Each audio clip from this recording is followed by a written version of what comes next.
গ্ৰামীণ শিশু বিকাশ সংগঠনৰ ফালৰ পৰা কেইবাহাজাৰো পদ আপোনালোকৰ বাবে মুকলি কৰি দিছে। ইয়াতে যদি আপোনালোক এলিজিবল আৰু ইণ্টাৰেষ্টেড হয় সকলোৱে এপ্লাই কৰি ল'ব পাৰি। লং ভিডিঅ' মই প্ৰস্তুত কৰা আছে, তাতে গৈ আপোনালোকে সকলোখিনি ডিটেইলছ জানি ল'ব। আৰু ইয়াতে আপোনালোকে দেখিছে এপ্লাই নাও দিয়া আছে। এই ৱেবছাইটটো ভিজিট কৰি আপোনালোকে ইয়াতে এপ্লাই নাওত ক্লিক কৰি কোনটো পদৰ বাবে এলিজিবল হয় তাতে আপোনালোকে এপ্লাই কৰি ল'ব পাৰিব। মিনিমাম আপোনালোকৰ যদি 8 পাছ কোৱালিফিকেশ্যন আছে তেনেহ'লে আপোনালোকে এপ্লাই কৰিব পাৰিব। কোনটো পদৰ বাবে কেনেধৰণৰ কোৱালিফিকেশ্যন বিচাৰিছে আপোনালোকে ইয়াতে সকলোখিনি আহি চাই ল'ব পাৰিব।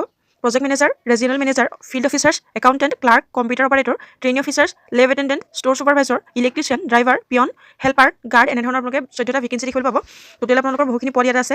গাৰ্ডৰ বাবে 554টা, হেল্পাৰৰ বাবে 240টা, পিয়নৰ বাবে 183টা, ড্ৰাইভাৰৰ বাবে 72টা, তাৰ বাবে ভেলিড ড্ৰাইভিং লাইচেঞ্চ লাগিব আপোনালোকৰ বাবে, আৰু ইলেক্ট্ৰিচিয়ানৰ বাবে 120টা, ষ্ট'ৰ ছুপাৰভাইজাৰৰ বাবে 229টা, লেব এটেণ্ডেণ্টৰ বাবে 20টা, ট্ৰেইনি অফিচাৰ্ছৰ বাবে 555টা, কম্পিউটাৰ অপাৰেটৰৰ বাবে 220টা, ক্লাৰ্কৰ বাবে 90টা, একাউণ্টেণ্টৰ বাবে 65টা, ফিল্ড অফিচাৰ্ছৰ বাবে 750টা, ৰেজিনেল মেনেজাৰৰ বাবে 6টা আৰু প্ৰজেক্ট মেনেজাৰৰ বাবে 8টাকৈ ভেকেঞ্চি দেখিবলৈ পাব।